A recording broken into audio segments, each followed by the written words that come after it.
Halo guys, apa kabar kalian hari ini? Oh ya, kalian pernah dengar nggak suara ini?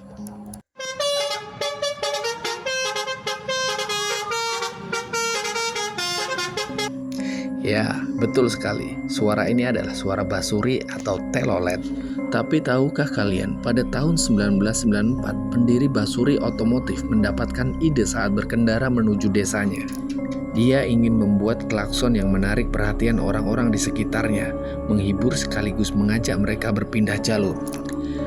Hal ini mendorong Mr. Kikani untuk mengembangkan Basuri, yaitu sebuah sistem klakson musik. Mr. Kikani sendiri membutuhkan waktu lebih dari 2 tahun untuk mengembangkan klakson musik udara tersebut.